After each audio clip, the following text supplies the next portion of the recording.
Good morning, good afternoon, good evening dear students. आज हम अपने मोल कॉन्सेप्ट को ही आगे बढ़ा रहे हैं और आज हम अपने इसका 5वां वीडियो जिसमें हम डिस्कस करने जा रहे हैं यूडोमेट्री के बारे में। तो सबसे पहले पढ़ते हैं यूडोमेट्री क्या होती है। यूडोमेट्री क्या होती है बेटा? ये एक एनालिसिस है किसका? गैसियस मिक्सचर का with the help of suitable reagent. उसे हम क्या बोलते हैं? यूडोमेट्री बोलते हैं। एक्चुअली इसको यूडोमेट्री क्यों बोली जाता है? क्योंकि ये गैसियस मिक्सचर का एनालिसिस हम कर रहे हैं। तो लेट्स सपोज ये गैसियस मिक्सचर आया और एक यू ट्यूब में हम इसका एनालिसिस करते हैं। इस ट्यूब में सूटेबल रिएजेंट को हम लेते हैं जो हमारा क्या काम करता है? एब्जॉर्बेंट का काम करता है। तो लेट्स सपोज हमने यहाँ कुछ एब्जॉर्बेंट लिया, यहाँ कुछ एब्जॉर्बेंट लिया, तो यहाँ से जो मिक्सचर आ रहा होगा ये हमारा इनिशियल मिक्सचर था और यहाँ से जो निकलेगा ये हमारा फाइनल मिक्सचर है। तो नेचुरली सी बात है कि कुछ ना कुछ गैसेस क्या होंगी? एड्जॉर्ब हो जाएंगी। उनका जो स्टडी है वो क्या कहलाती है बेटा? यूडोमेट्री कहलाती है। ये जो एक ट्यूब है, इसी ट्यूब के कारण से ही इसका नाम क्या पड़ा? यूडोमेट्री पड़ा। तो सबसे पहले हम डिस्कस करें कि यूडोमेट्री के सम इंपॉर्टेंट पॉइंट्स। हमेशा याद रखना है यूडोमेट्री में कौन सा लॉ फॉलो होना है? गे-लुसक लॉ फॉलो होना है, जो कहता क्या है? Gases combine and gives gaseous product. Gaseous product they do so in volume. ये ऐसा क्या होता है? वॉल्यूम्स में होता है। ये हमने आपको पिछले वीडियोस में भी बताया है। दूसरी बात जो इंपॉर्टेंट याद रखनी है, इस रिएक्शन में जो वाटर बनेगा ना वो लिक्विड बनेगा। तो इसका मतलब हमें वॉल्यूम ऑफ लिक्विड कंसीडर नहीं करना। हम वॉल्यूम किसका कंसीडर करेंगे? खाली गैसेस का कंसीडर कर रहे हैं, क्योंकि हमें गैसियस मिक्सचर का ही एनालिसिस करना है। नाइट्रोजन और नोबल गैसेस को हम क्या करेंगे? इनर्ट मानेंगे। क्लियर? आगे बढ़ते हैं। कुछ इंपॉर्टेंट एब्जॉर्बेंट के बारे में बता रहे हैं। तो सबसे पहला है एक्वस NaOH और KOH। इसको क्या बोलते हैं बेटा? एल्कली भी बोलते हैं। ये क्या एब्जॉर्ब करता है बेटा? CO2 को। दूसरा है एल्कलाइन पैरागोलोल। ये क्या होता है बेटा? ऑक्सीजन को एब्जॉर्ब करता है। टर्पेंटाइन ऑयल, ये किसको एब्जॉर्ब करता है बेटा? ओजोन को। अमोनिकल कॉपर सल्फेट या क्यूप्रस क्लोराइड, इसे लिख सकते हो आप। कॉपर सल्फेट की जगह यूज करो क्यूप्रस क्लोराइड, ये एक बेटर रिएजेंट है। तो ये क्या एब्जॉर्ब करता है बेटा? कार्बन मोनोऑक्साइड को। तो ये बातें हमें पता होनी चाहिए, तभी हम क्या कर पा सकते हैं? यूडोमेट्री के क्वेश्चंस को सोल्व कर सकते हैं। तो हम आगे बढ़ते हैं, हम इनको क्वेश्चन की फॉर्म में समझाने की कोशिश करते हैं। तो पहले क्वेश्चन में देखिए बेटा, आपके पास क्या गिवन है? एक मिक्सचर गिवन है किसका? इथाइन एंड कार्बन मोनोऑक्साइड का। तो हमने इस मिक्सचर का एनालिसिस करना है। हम जो एनालिसिस कर रहे हैं वो क्वांटिटेटिव एनालिसिस है। तो हमें क्या करना है?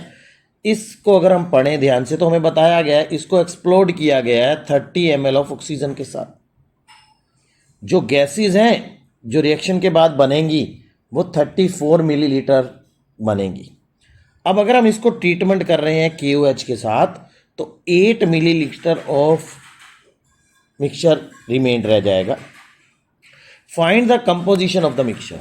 अब देखिए, सबसे पहले यूडोमेट्री में ये एक तरीके का कॉन्सेप्ट किसका है? स्टोक्योमेट्री का ही है। तो हमें रिएक्शंस बनानी पड़ेंगी। सबसे पहले इथाइन होता है C2H2, इसको हमने एक्सप्लोड किया ऑक्सीजन के साथ, तो क्या बनेगा बेटा? CO2 plus H2O। रिएक्शंस को बैलेंस करेंगे तो यहाँ 2 आ जाएगा। हाइड्रोजन 2 है ही है, ऑक्सीजन हो जाएंगे बेटा 5/2। दूसरी हम बात करें तो कार्बन मोनोऑक्साइड को अगर आप ऑक्सीजन के साथ जलाए तो क्या बनेगा बेटा? CO2। हमारे पास पहली कंडीशन में क्या गिवन है? 20 ml क्या दे दिया? Ethyne and carbon monoxide. मैं मानता हूं अगर इसका वॉल्यूम A है, इसका वॉल्यूम B है, तो मैं यहां लिख सकता हूं A + B इसका वॉल्यूम कितना हो जाएगा 20। अगर हम गे-लूसक लॉ लगाएं तो अगर ये वैल्यू 1 है तो ये क्या होगा 5/2 लीटर्स हो जाएगा। अगर ये ए होगा तो ये कितना हो जाएगा बेटा 5/2 ए होगा। और कार्बन डाइऑक्साइड क्या होगी बेटा 2A होगी। अगर ये बी है तो ऑक्सीजन हो जाएगी बेटा B/2 और कार्बन डाइऑक्साइड कितनी हो जाएगी बी। अब हमें दिया हुआ है रिएक्शन के बाद जो वॉल्यूम है वो कितना है 34 मिलीलीटर। अगर रिएक्शन होगी तो रिएक्शन के बाद आप देखेंगे ये जो इथाइन है और कार्बन मोनोऑक्साइड है ये तो खत्म हो जाएंगे, कंज्यूम्ड हो जाएंगे। रहेगा क्या कार्बन डाइऑक्साइड एंड जो 30 ml में से जो ऑक्सीजन यूज अप हो जाएगी, बाकी ऑक्सीजन जो बची हुई होगी वो क्या रहेगी आपके पास मिक्सचर में रह जाएगी। तो आफ्टर द रिएक्शन मेरे पास क्या बनेगा बेटा, after reaction volume of gases कितना हो जाएगा। आफ्टर रिएक्शंस आपके पास बन रहा है CO2 तो दैट इज 2A उसका वॉल्यूम है। नीचे क्या बन रहा है CO2 दोबारा बन रहा है B है। प्लस में क्या है जो ऑक्सीजन बची रहेगी 30 टोटल थी, इसमें से मैंने घटा दिया 5/2A माइनस B/2 तो ये टोटल जो गैसेज है इसका वॉल्यूम आ गया 34। अगर मैं सोल्व करता हूँ इसको तो ये बनता है 4A plus 2B plus 60 minus का 5A माइनस का B that is equal to 68। और मैं इसे सोल्व करूँ तो ये बन जाएगा माइनस का A प्लस का B that is equal to 8। यहाँ मेरी दो लीनियर इक्वेशन होगी, ये लीनियर इक्वेशन मेरी फर्स्ट होगी, ये लीनियर इक्वेशन मेरी सेकंड होगी। इन लीनियर इक्वेशंस को आप सोल्व कर सकते हैं। अगर आप दोनों को ऐड करोगे तो 2B की वैल्यू आ गई 28 एंड B की वैल्यू कितनी आ गई बेटा 14। B क्या था आपके पास, वॉल्यूम था किसका, कार्बन मोनोऑक्साइड का। तो कार्बन मोनोऑक्साइड का वॉल्यूम हो गया बेटा 14 ml और इथाइन C2H2 का वॉल्यूम हो गया बेटा 6 मिलीलीटर। यही इन्होंने क्वेश्चन में हमसे डिमांड की थी, हमें कंपोजिशन ऑफ द मिक्सचर बतानी थी। क्लियर। नेक्स्ट क्वेश्चन है 20 ml of a mixture of carbon monoxide and hydrogen are mixed with excess of oxygen. देखिए यहाँ पे आपको पहले से ही बता दिया गया कि मिक्सचर क्या है 20 ml। कौन सी दो गैसेज हैं, कार्बन मोनोऑक्साइड है और हाइड्रोजन है। अगर मैं इसका वॉल्यूम A मानूँ तो इसका B मानूँ तो मैं यहाँ एक इक्वेशन बना सकता हूँ A plus B is equal to 20। अगर इनको क्या किया, ट्रीट किया गया एक्सेस ऑफ ऑक्सीजन के साथ, ऑक्सीजन के साथ ट्रीट करा दिया गया, तो हमें पता है कार्बन मोनोऑक्साइड जब भी ऑक्सीजन से ट्रीट होती है तो वो बनाती है कार्बन डाइऑक्साइड और हाइड्रोजन और ऑक्सीजन आपस में मिलके बनाते हैं वाटर। तो अगर हम इसको बैलेंस करें तो ये बन जाएगा 1/2 O2 और हाइड्रोजन प्लस 1/2 O2 ये क्या बनाएगा वाटर। तो वाटर यहाँ पे क्लियर सी बात लिखा गया है एक्सप्लोडेड एंड कूल्ड। कूल्ड हो जाएगा तो ये तो लिक्विड स्टेट में आ जाएगा ना बेटा, तो हमें गैसियस मिक्सचर में इसके बारे में तो बात ही नहीं करनी। अगर मैं अपना गे-लूसक लॉ लगाऊं तो अगर ये A है तो ये क्या हो जाएगा बेटा A/2 हो जाएगा और ये वैल्यू क्या हो जाएगी बेटा A। हाइड्रोजन अगर B है तो ऑक्सीजन हो जाएगी बेटा B/2। इन्होंने आगे क्या बोला है, इस मिक्सचर का अंदर जब इसको एक्सप्लोड किया गया तो there was a contraction in volume कितनी है बेटा 18 ml। तो कॉन्ट्रैक्शन इन वॉल्यूम क्या होगा V initial minus V final. देखो वॉल्यूम में कॉन्ट्रैक्शन होना मतलब जो इनिशियल वॉल्यूम था और जो फाइनल वॉल्यूम था उन दोनों में जो डिफरेंस है वो है 18 ml। अब बच्चों के V इनिशियल क्या होगा, इनिशियली मेरे पास क्या है कार्बन मोनोऑक्साइड है और हाइड्रोजन है, इनका वॉल्यूम है A प्लस B और मेरे पास एक्सेस ऑक्सीजन है, एक्सेस ऑक्सीजन को मैं मानता हूँ बेटा X। तो ये मेरा आ गया V इनिशियल। अगर मैं बात करता हूँ तो V फाइनल क्या हो जाएगा, फाइनली मेरे पास क्या बनेगा बेटा, एक तो कार्बन डाइऑक्साइड बनेगी और मेरे पास जो ऑक्सीजन एक्सेस थी वो भी बची रहेगी। जो पार्ट यूटिलाइज हो गया उसके बाद का पार्ट मेरा मिक्सचर में आएगा। तो मेरे पास एक्सेस ऑक्सीजन थी बेटा कितनी X, इसमें से जो हमारे पास यूज़ हो गई A/2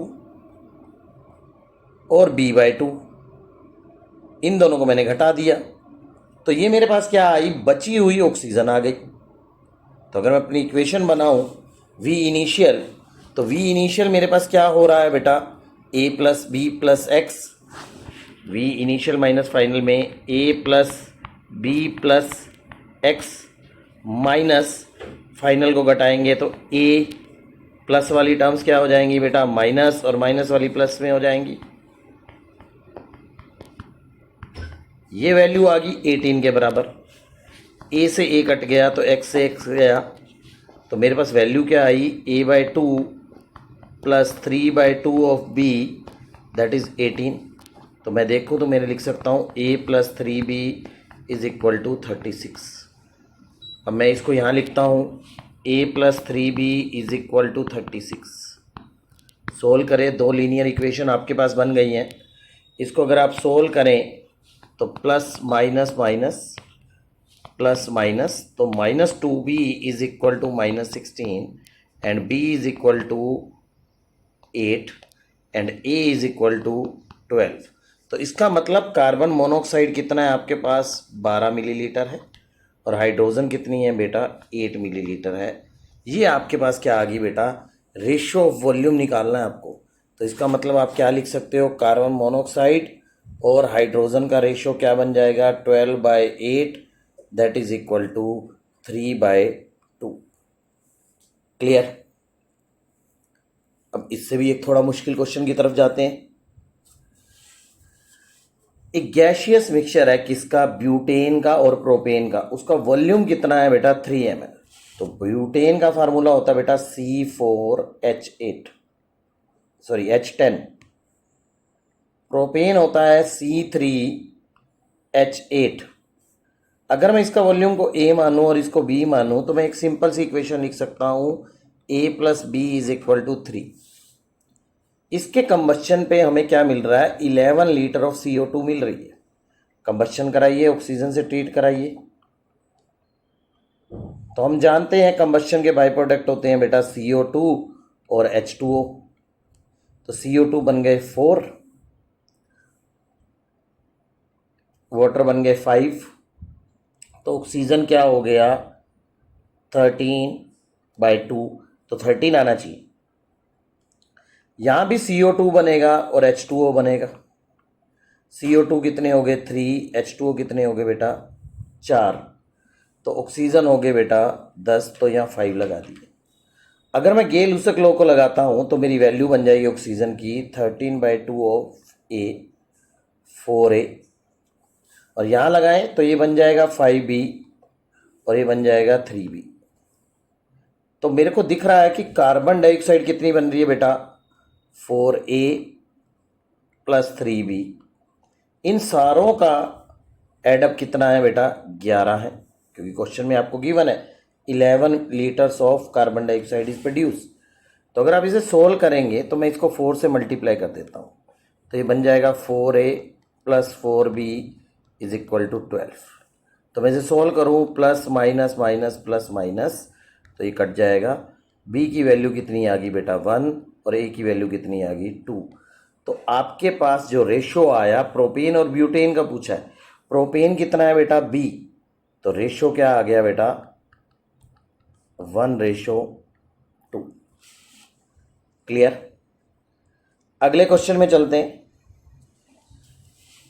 40 millilitre of a mixture of methane, methane होता है बेटा CH4, carbon monoxide CO, neon Ne, इनका जो वॉल्यूम दे रखा है आपको, क्या दे रखा है बेटा 40 ml।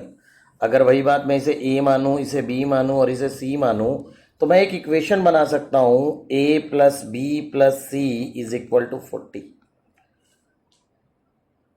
इसको आपने क्या किया, 10 मिलीलीटर ऑफ ऑक्सीजन से जलाया। नेचुरली सी बात है, इसको जलाया है तो ऑक्सीजन आपकी एक्सेस होनी चाहिए। तो आपने इसको जब ऑक्सीजन से जलाया तो क्या बन रहा होगा बेटा CO2 एंड H2O। यहाँ आप 2 लगा दीजिए, ये बैलेंस हो जाएगी। दूसरे केस में यहाँ भी ऑक्सीजन लगाएंगे तो ये क्या देगा बेटा CO2, तो कहता है कि जब कंबशन कराया गया या एक्सप्लोड किया गया तो वॉल्यूम ऑफ मिक्सचर कितना हो गया, 36.5 ml हो गया। तो वॉल्यूम ऑफ मिक्सचर में क्या रहेगा बेटा, कार्बन डाइऑक्साइड। तो कार्बन डाइऑक्साइड कितनी होगी बेटा, यहाँ A, तो यहाँ कितनी होगी B, प्लस में ऑक्सीजन रहेगी जो आपकी एक्सेस थी, तो ये 2A हो गया और ये B/2 हो गया। और साथ में क्या रहेगी, नियोन, क्योंकि नियोन तो ये इनर्ट है ना बेटा, तो इसका तो कुछ होगा ही नहीं। तो अगर मैं मिक्सचर में देखूं तो मेरे पास अभी आ रहा है A प्लस B प्लस 10 में से जो ऑक्सीजन यूटिलाइज होगी कितनी, 2A, और क्या घटा दे बेटा, B/2, प्लस में क्या होगा, C भी होगा। C क्यों होगा, वो इनर्ट है, वो तो रहनी चाहिए मिक्सचर में, दैट इज 36.5। तो अगर मैं इसे सोल्व करता हूँ तो ये मेरा हो जाएगा 2A plus 2B plus 20 minus 4A minus B plus 2C is equal to 73। इसे मैं सोल्व करूं तो मेरे पास बन जाएगा माइनस का 2A प्लस का B प्लस का 2C that is equal to 53। Clear. और इसमें यहाँ क्लियर सी बात ये भी लिखी गई है कि आगे अगर इन्होंने लिखा है after the treatment with KOH volume is reduced by 9, again treatment कराया गया, तो देखो यहाँ क्लियर लिखा हुआ है वॉल्यूम इज रिड्यूस्ड बाय 9, यानी इसका मतलब क्या हो गया कि KOH ने CO2 को निकाल लिया है। तो CO2 कितनी बन रही है बेटा, A प्लस B है, वो कितनी होगी बेटा, 9 ml होगी। अगर मैं इसे प्लेस करूं ऊपर यहाँ पर, तो यहाँ से मुझे C की वैल्यू कितनी मिल रही है बेटा, 31 ml। मुझे ये पता है, ये मेरी एक इक्वेशन है, A plus B is equal to 9। अगर मैं 31 ml यहाँ प्लेस करता हूँ तो मेरे पास बनता है माइनस का 2A plus B plus 62 is equal to 53। तो मेरे पास बन जाएगा माइनस का 2A plus B is equal to -9। ये अगर मैं सेकेंड इक्वेशन मान लूँ और मैं इसे सोल्व करना चाहूँ तो मैं ऐसे सोल्व कर सकता हूँ, A plus B is equal to 9 minus का 2A प्लस का B इज इक्वल टू -9। अब मैं इसे सोल्व करना चाहूँ तो ये प्लस हो जाएगा, ये माइनस हो जाएगा, ये प्लस हो जाएगा, तो मेरे पास आ गया 3A। 3A की वैल्यू आ गई 18 एंड A की वैल्यू क्या आ गई बेटा, 6। तो मतलब क्या हुआ, मीथेन की वैल्यू कितनी होगी बेटा, CH4, ये आपका हो गया बेटा 6 ml। ठीक है जी। इन्होंने पूछा क्वेश्चन में क्या है, percentage of methane in the mixture. Methane थी कितनी, percentage of methane 6, total mixture कितना था 40, 100 से मल्टीप्लाई कर दीजिए 325 that is equal to 15%। Clear.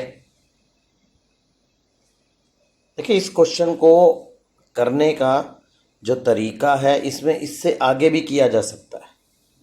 तो इसमें आगे लिखा भी हुआ है कि अगेन पायरोगैलोल से ट्रीटमेंट किया तो फर्दर रिड्यूस टू 0 हो गया, यानी कि फर्दर रिड्यूस 2 हो गया, यानी कि पायरोगैलोल क्या ले गया होगा, ऑक्सीजन को ले गया होगा। तो ऑक्सीजन कितनी गई होगी बेटा, 9, आप इसमें से माइनस कर देंगे तो आप लोग यहाँ से कुछ बातें निकाल पाओगे, ऐसा कोई नहीं है, इससे ज़्यादा आप इक्वेशंस बना पाओगे। क्लियर। आगे बढ़ते हैं, अगला क्वेश्चन देखेंगे।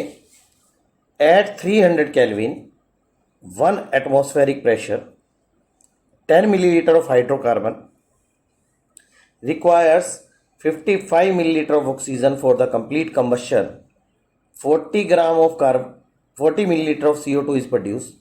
आपको क्या निकालना है, फार्मूला निकालना है हाइड्रोकार्बन का। तो जब भी कभी क्वेश्चन में आए आपको हाइड्रोकार्बन का फार्मूला बनाना है तो सबसे पहले हाइड्रोकार्बन को मान लो CXHY, क्योंकि ना तो आपको पता है कि X की वैल्यू क्या है, Y की वैल्यू क्या है। इसको आपने कंबस्शन कराया ऑक्सीजन के साथ, तो कंबस्शन के बाई प्रोडक्ट होते हैं बेटा CO2 और H2O। मैं अगर बात करूं C यहाँ पे कितने कार्बन X हैं, तो CO2 कितने बनेंगे X, और हाइड्रोजन Y है, तो Y हाइड्रोजन कब आएंगे, जब आप Y/2 लेंगे, क्योंकि 2 से 2 क्या होगा, Y/2 इन 2 में 2, तभी आंसर Y आएगा ना बेटा। तो यहां अगर आप बात करें ऑक्सीजन, ऑक्सीजन कितनी बन रही है बेटा, दैट इज यहां आएंगे 2x। तो 2x कब आएगा, जब इस 2 को x से मल्टीप्लाई करेंगे, इस 2 को x से मल्टीप्लाई करेंगे। और यहां ऑक्सीजन कितने हो गए बेटा, Y/2, तो मुझे यहां Y/2 कैसे लाएंगे, जब मैं Y/4 को 2 से मल्टीप्लाई करूंगा, तभी मेरा आंसर क्या आएगा, Y/2 आएगा ना बेटा। तो मैं यहां क्या लिख देता हूं बेटा, Y/4। अगर मैं बात करता हूं ये एक वॉल्यूम है, तो इसके कितने वॉल्यूम हो जाएंगे, इसका एक वॉल्यूम, तो इसके हो जाएंगे बेटा x + Y/4, और इसके हो जाएंगे x, और इसके हो जाएंगे Y/2, क्योंकि ये तो गेल-लुसक लॉ यही कहता है। हमारे पास क्या दे रखा है, ये 10 मिलीलीटर दे रखा है, तो इसके वॉल्यूम कितने हो जाएंगे, x + Y/4 इन 2 में 10, और ये हो जाएगा 10x, और ये हो जाएगा 5y। अब मुझे क्वेश्चन में सीधा सीधा बता रखा है कि मेरे को जो वैल्यू है कार्बन डाइऑक्साइड की प्रोड्यूस, वो कितनी है बेटा, 40 ml, और मेरे पास क्वेश्चन के हिसाब से, सोशियोमेट्री के हिसाब से आ रहा है 10x। 10x is equal to 40 and x is equal to कितना हो जाएगा बेटा, 4। अगर मैं यहाँ देखूँ तो इसमें मेरे पास ऑक्सीजन कितना दे रखा है, 55 ml। 55 ml किसके बराबर होगा, 10 × में x + Y/4। x की वैल्यू तो 4 है मेरे पास, तो मैं इसे लिख सकता हूँ 5.5 इज इक्वल टू 10 से डिवाइड कर दिया 4 + Y/4। तो मैं ये लिख सकता हूँ, इसको सॉल्व करेंगे तो 22 is equal to 16 plus y, तो y की वैल्यू कितनी आ गई बेटा, 6। तो फार्मूला क्या बन गया, C4H6। आपका ऑप्शन क्या करेक्ट हो गया बेटा, E। क्लियर। यहाँ हम अपना यूडोमेट्री टॉपिक कंप्लीट करते हैं, अगले वीडियो मिलेंगे, तब तक के लिए थैंक यू, बाय।